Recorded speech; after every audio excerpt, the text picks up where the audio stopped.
آپ سمجھ آ گئی؟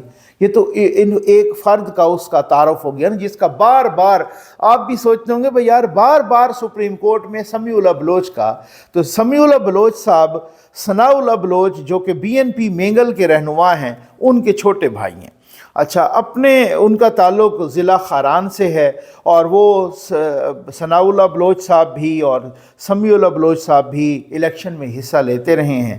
2008 اور 2018 کے انتخابات میں سمیع اللہ بلوچ کے کاغذات نامزدگی جعلی ڈگری کے باعث مسترد کیے گئے، اور پھر اس کے بعد وہ تاحیات نااہل ہو گیا۔ اس کے بعد جناب یہ آیا، آپ کو پتہ ہے کہ پیناما آ گیا، وہی تماشا، وہی ڈرامہ، اور پیناما کھیلتے کھیلتے بیچ میں سے اقامہ نکل آیا۔ پیناما کیس میں نواز شریف کو نااہل کیا گیا، اور جب نااہل کیا گیا تو اس فیصلے میں یہ نہیں ذکر تھا کہ جی نااہل کتنی مدت کے لیے کیا گیا۔ 62(1)F کے تحت بھی کیا گیا اور کچھ الیکشن کی شکوں کے تحت بھی کیا گیا۔ نہ ہی 62(1)F میں یہ ذکر تھا کہ کتنی مدت کے لیے اگر کوئی بندہ 62(1)F آئین کے 62(1)F کے تحت اگر کوئی نااہل ہو جاتا ہے تو اس کی نااہلی کی مدت کیا ہوگی، کوئی ذکر نہیں تھا۔ الیکشن میں بھی الیکشن کی کچھ شکیں تھیں، اگر اس میں بھی نااہل کیا گیا اس کے مطابق تو اس میں بھی کوئی ذکر نہیں تھا کہ نااہلی کی مدت کیا ہوگی۔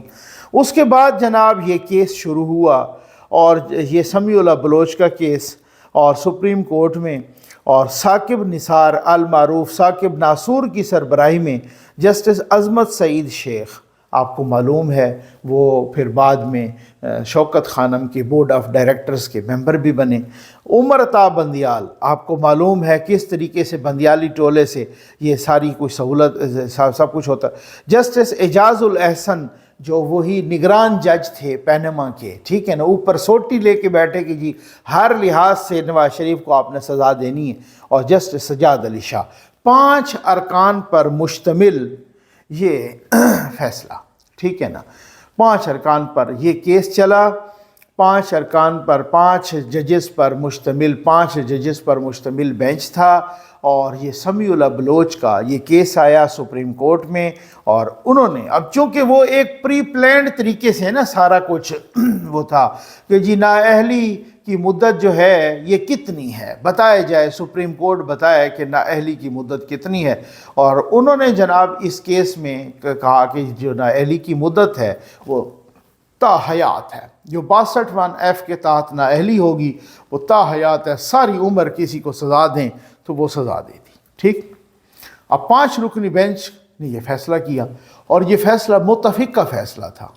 جسٹس بندیال صاحب کے وقت یہ فیصلہ متفق ہی ہوتے تھے، ثاقب ناصور کے وقت بھی یہ فیصلے متفق ہی ہوتے تھے، اور ماشاءاللہ وہ ثاقب ناصور کہ جس پر پتہ نہیں کیا کیا الزامات تھے، یہ بھی آپ اندازہ کیجئے، اور تو اور سپریم کورٹ کے باہر ایک بندے نے آ کے، ثاقب نثار صاحب ابھی اس وقت چیف جسٹس تھے، یہ نہیں کہ وہ چلے گئے، ایک بندے نے سپریم کورٹ کے باہر آ کے کہا کہ مجھ سے اس نے پیسے لیے ہیں۔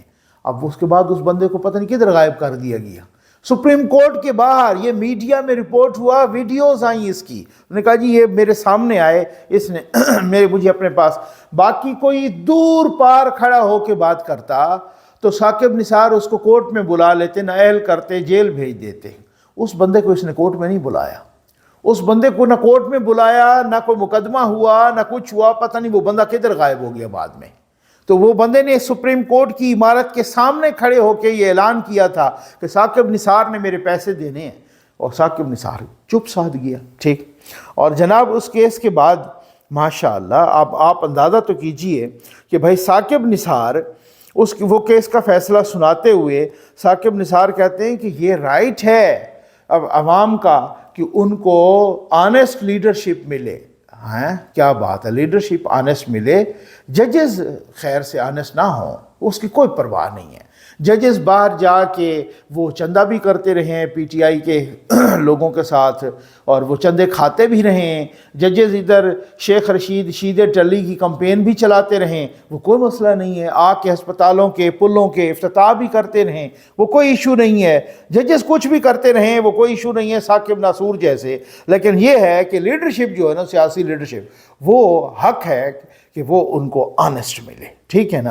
تو اب اس فیصلے جب یہ فیصلہ آ گیا اب اس کے بعد ابھی ریسنٹلی جو 16 ماہ کی یہ حکومت آئی شہباز شریف والی اور اتحادیوں کی، اس حکومت نے ایک قانون پاس کیا اور پارلیمنٹ سے اور قانون میں تبدیلی کروائی الیکشن ایکٹ میں کہ جو نااہلی ہے وہ تاحیات نہیں بلکہ 5 سال کی ہے۔ اس کے بعد ایک تذبذب کی سی کا ایک ماحول تھا، لوگ کہہ رہے تھے کہ ہاں ٹھیک ہے وہ تو اس قانون میں تو تبدیلی ہو گئی، لیکن جب تک آئین میں تبدیلی نہیں ہوتی تب تک وہ نہیں، کیونکہ سپریم کورٹ کا فیصلہ آ چکا ہے۔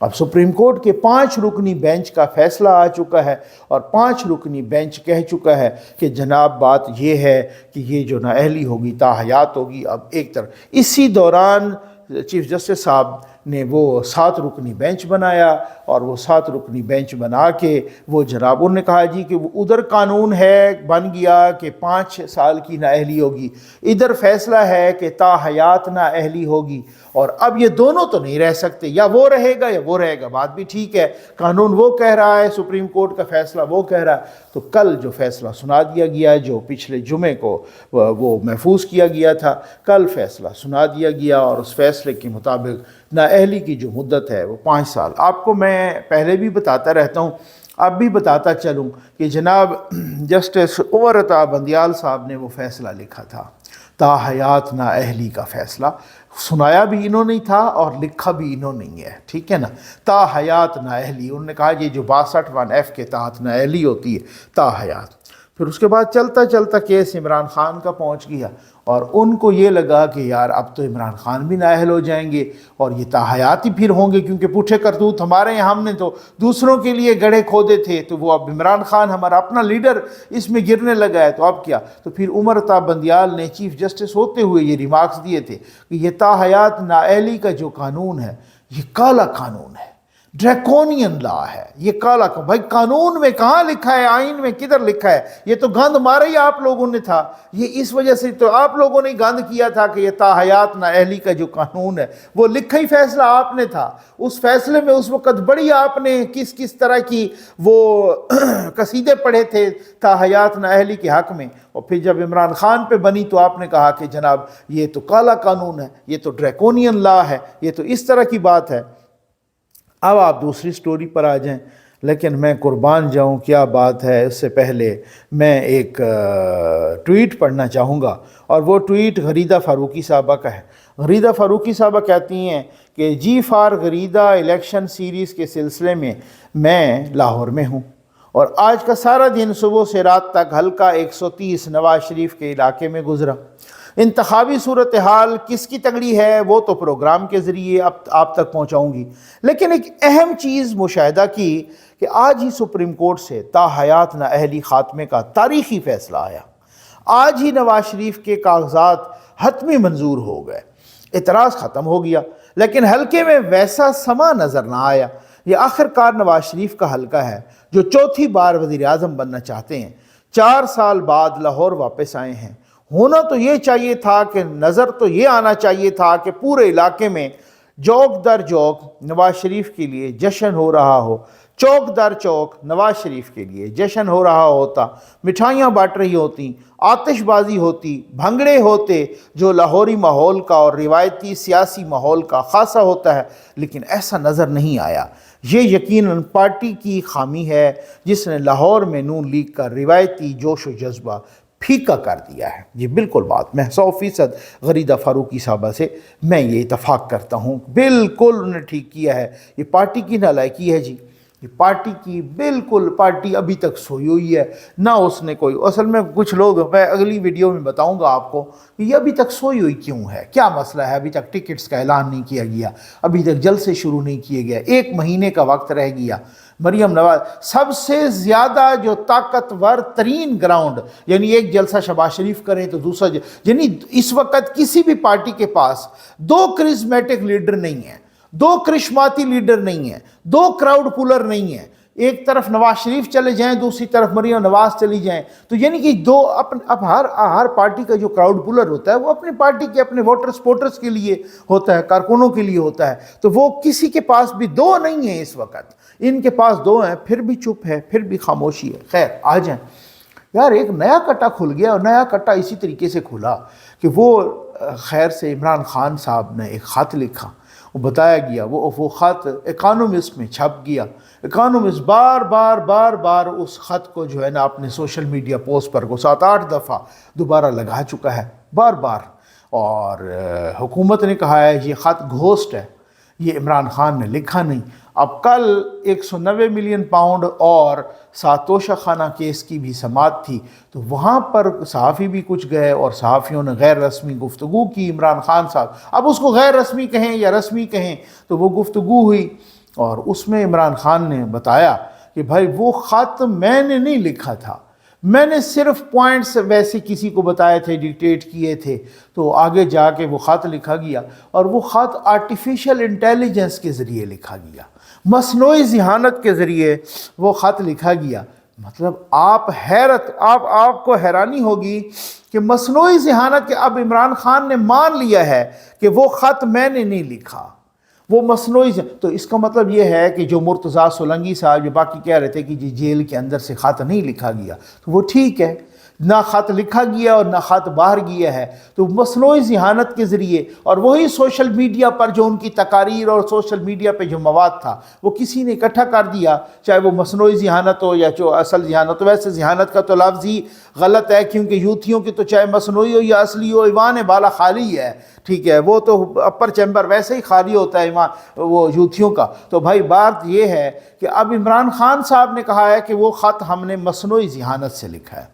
اب یہ مصنوعی ذہانت والے خط پھر اس کا مطلب یہ ہے کہ پھر یہ چھپتے نہیں، اب اکانومسٹ جیسا جریدہ بھی چھاپتا رہے، پتہ ہی کوئی نہیں کہ خط لکھا کس نے ہے اور خط کیسے لکھا گیا۔ خط میں یہی لکھا گیا کہ پہلے تو الیکشن ہوں گے نہیں، اور بھائی خط کے میں اس سے نہیں جا رہا کہ وہ ٹھیک کہہ رہے ہیں یا غلط کہہ رہے ہیں، میں اس پر جا رہا ہوں، اس ٹیکنیکلٹی پر۔ پہلے وہ کہہ رہے ہیں کہ جی الیکشن ہوں گے نہیں، اگر ہوں گے تو پھر ہماری جماعت کو دبایا جا رہا ہے۔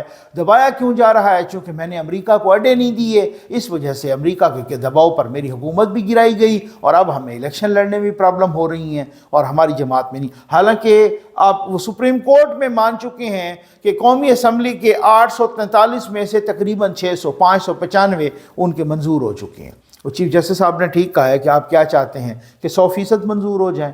کل وہ لطیف کھوسا جو جن کو دلائل تو بالکل دینے آتے نہیں ہیں، وہ چول ہی مارتا رہتا ہے، پتہ نہیں ان کی کیسے کہتا ہے میری 37 سال وکالت میں گزری، تو انہوں نے کہا جی ہمارا جو بندہ بھی باہر نکلتا ہے نا امیدوار، ان کو گرفتار کر لیتے ہیں۔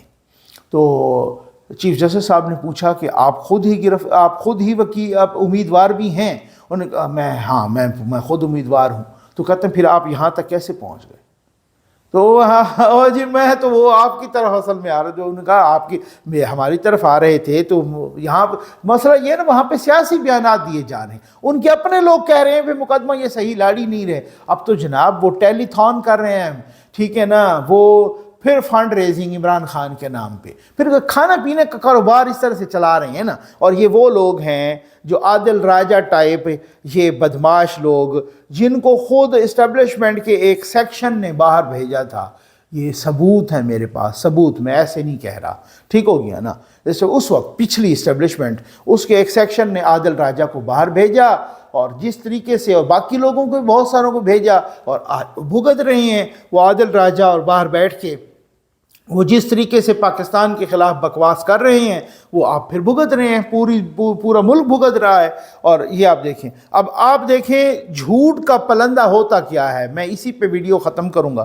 عادل راجہ اس خط کے بارے میں کیا کر، اب عمران خان خود مان چکا ہے کہ یار وہ خط میں نے نہیں لکھا، میں نے تو ویسے ہی مطلب کوئی ملاقات کے لیے گیا ہوگا، ڈسکس ہوا ہوگا کہ یار اس طرح سے خط لکھ دیں، ٹھیک ہے، تو کسی نے بھی لکھ دیا، اور وہ خود عمران خان کہتا ہے کہ میں نے نہیں لکھا۔ اور اب تو وہ خود کہہ رہا ہے کہ وہ آرٹیفیشل انٹیلیجنس، یعنی وہ خط مصنوعی ذہانت سے لکھا گیا، کسی اور نے بھی نہیں لکھا، مصنوعی ذہانت سے لکھا گیا۔ خان صاحب خود مان رہے ہیں۔ اب عادل راجہ نے کیا کہا تھا، یہ کچھ ٹائم پہلے 2-4 روز پہلے جب یہ خط چھپا تھا، تو پھر اب یہ عادل راجہ نے کیا کہا۔ عادل راجہ کہتا ہے اب ذرا سنیے گا صحیح، آپ کی پیٹ میں درد پڑ جائے گا، یقین کریں ہانس ہانس کے۔ یہ وہ لوگ ہیں، یہ اس طرح کی وارداتیں ڈالتے ہیں، یہ اتنے جھوٹے ہیں، یہ ان کو پتہ ہے کہ یوتھی عقل سے فارغ ہیں اور وہ کوئی سوال تو کریں گے نہیں۔ تقریباً 14 لاکھ لوگ اس کو دیکھ چکے ہیں، ان کی ٹویٹ کو، اور واہ واہ اور کیا قصیدے پڑھ رہے ہیں اور کیسی دادیں دے رہے ہیں عادل راجہ جیسے بدماش کو۔ اب آپ اندازہ کیجیے، وہ کہتے ہیں آدھی رات کا وقت تھا، قدموں کی چاپ قیدی کو سنائی دی۔ اب آپ دیکھیں صحیح کس طرح جیسے ناول لکھ رہے ہوں، اور جیسے یہ نیا نامراد کیمرہ لے کے عمران خان کے اوپر اس نے ایک تاثرات کو کیمرہ لے کر، میں آپ کو اس کے بعد ایک بات بھی بتا دیا، یا جیسے سیٹلائٹ اس کے باپ کا ہو اور اس نے وہ سیٹلائٹ اوپر جو ہے نا وہ کیا ہوا ہو۔ میں اس کو بتا دوں، آدھی رات کا وقت تھا، قدموں کی چاپ قیدی کو سنائی دی، قیدی فوراً اٹھ کر بیٹھ گیا۔ آنے والی آواز نے زمین پر 3 دفعہ لاٹھی سے آواز پیدا کی۔ میں مسلسل پڑھوں گا تاکہ اس کا ڈکشن سپائل نہ ہو، آپ مزے لیں اور ایسے لوگوں پر لعنت بھیجیں، ٹھیک ہے نا۔ آدھی رات کا وقت تھا، قدموں کی چاپ قیدی کو سنائی دی، قیدی فوراً اٹھ کر بیٹھ گیا۔ آنے والی آواز نے زمین پر 3 دفعہ لاٹھی سے آواز پیدا کی۔ جواباً قیدی نے 1 دفعہ کھانسنے کی آواز نکالی۔ کوڈ ورڈز کا تبادلہ ہو چکا تھا۔ آنے والا شخص اپنے ہمراہ ایک سفید کاغذ لایا تھا، ساتھ میں ایک قلم تھا۔ اس شخص نے بغیر کوئی آواز پیدا کیے وہ کاغذ اور قلم جیل کی سلاخوں کے درمیان سے اندر رکھ دیا۔ نووارد واپس پلٹا اور دھیرے دھیرے چلتے ہوئے بیرک سے باہر نکل گیا۔ اس شخص کے بعد قیدی اپنی جگہ سے اٹھا، کاغذ کو اٹھایا، الٹا پلٹا کر دیکھا اور کمرے کی مشرقی دیوار کی جانب بڑھا۔ صرف اسی ایک کونے میں راہداری سے جلنے والے بلب کی روشنی آ رہی تھی۔ قیدی دیوار سے ٹیک لگا کر بیٹھ گیا، آہستہ آہستہ سوچوں کے تانے بانے کاغذ پر منتقل کرنے لگا۔ لکھتے لکھتے کوئی آواز آتی تو قیدی رک جاتا، کان لگا کر سنتا۔ جب سب معمول کے مطابق ہوتا تو دوبارہ لکھنا شروع کر دیتا۔ قیدی جو کچھ لکھ رہا تھا وہ بہت ضروری تھا، اس سے لکھا جانا بھی لازم تھا، اور حفاظت سے جیل سے نکالنا اس سے بھی زیادہ ضروری۔ آہستہ آہستہ قیدی نے سب کچھ کاغذ پر منتقل کیا، شروع سے لے کر آخر تک دوبارہ پڑھا۔ قیدی کے چہرے پر اطمینان کی کچھ لکیریں نمودار ہوئیں، لیکن ابھی ایک مرحلہ باقی تھا۔ قیدی کو ابھی قدموں کی اسی چاپ کا انتظار تھا۔ نیند کوسوں دور تھی۔ قیدی کو خیالات کے جھماکے اور جا رہے تھے۔ کوئی خیال آتا تو قیدی کا چہرہ سپاٹ ہو جاتا، نظریں سامنے والی دیوار پر جم جاتی۔ تھوڑی دیر بعد کوئی اور خیال ذہن کے پردے پر ابھرتا تو قیدی زیر لب مسکرانے لگتا، بالوں کو ایک ہاتھ سے جھٹک کر پیچھے کرتا اور سر دیوار کے ساتھ لگا دیتا۔ اسی دوران قیدی کو قدموں کی چاپ سنائی دی۔ وہی لاٹھی سے 3 بار زمین پر آواز پیدا ہوئی۔ قیدی نے کھانسنے کی آواز پیدا کی، کاغذ کو سلاخوں کے قریب رکھا اور اپنے بستر پر جا کر لیٹ گیا۔ آنے والے شخص نے ٹٹول کر سلاخوں کے پیچھے سے کاغذ اٹھایا اور چلا گیا۔ اب قیدی پوری طرح سے مطمئن تھا۔ اس کی آواز کو بند کرنے کی کوششیں پوری ریاست کر رہی تھی، لیکن اس کاغذ کے ذریعے قیدی اپنی آواز پوری دنیا تک پہنچانے والا تھا۔ وہ آواز جس کا بوجھ ریاست کا کوئی ٹی وی، کوئی اخبار نہیں اٹھا سکتا تھا۔ صبح ہوتے ہی وہ آواز دنیا کے سب سے مشہور اخبار اکانومسٹ تک پہنچ جانی تھی، اور بے ضمیروں بے شرموں کے سروں پر ہتھوڑے کی طرح برسنے والی تھی۔ اب آپ نے یہ دیکھا، یہ ہیں وہ بے ضمیر لوگ، یہ خود ہیں یہ بے شرم لوگ، اور عادل راجہ جیسے خود ہیں بے غیرت لوگ، ٹھیک ہے نا۔ جیسے خود کیمرہ لے کے بیٹھا ہو، جیسے تیرے باپ کا سیٹلائٹ ہو جو تم نے قیدی پر وہ سیٹلائٹ رکھا ہو، اور ایک ایک چیز جو ہے نا آپ اس طریقے سے، اس کے ماتھے کی سلوٹیں بھی آپ کو نظر آ رہی، اس کے کپڑوں کی سلوٹیں، اس کی مسکراہٹ بھی آپ کو نظر آ رہی، اور وہ جناب آپ اس طریقے سے جھوٹ بولا۔ اور اسی قیدی نے آپ کے منہ پر جوتا دے مارا جب اس نے کہا کہ وہ خط تو میں نے لکھا ہی نہیں تھا۔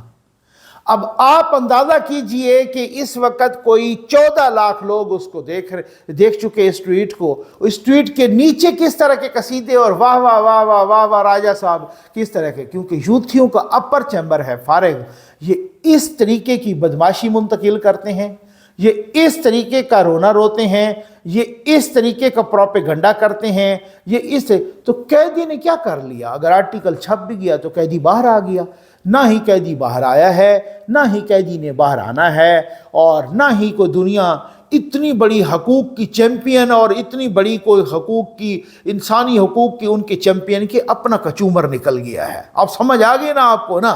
ہاں، جنہوں نے اس طریقے کے بچوں کے قتل پر آواز نہیں اٹھائی ان کا تو اپنا کچومر نکل گیا ہے۔ وہ قیدی نمبر 806 کے لیے کیا کر دیں گے؟ انہوں نے جس کا کرنا تھا تو انہوں نے اپنا وہ وہاں پر وہ کر لیا۔ خدیجہ شاہ کو انہوں نے باہر لے آئے ہیں، ان کی اپنی وہ جو ہے نا شہری تھیں، تو اس وجہ سے وہ چپ ہیں۔ اب وہ بالکل ان کو سانپ سونگھا ہوا ہے، تو ان کو وہ باہر انہوں نے نکال دیا۔ باقی قیدی شہدی کے ساتھ ان کو کسی کو کوئی تعلق ہے اور نہ کسی قسم کو دلچسپی ہے۔ دلچسپی ہوتی انہی کو ہے کہ جدھر ان کو پتہ ہے، جن کے ان کو پاکستان کے ساتھ دلچسپی بھی ہے، مفادات بھی ہیں، سب کچھ ہے۔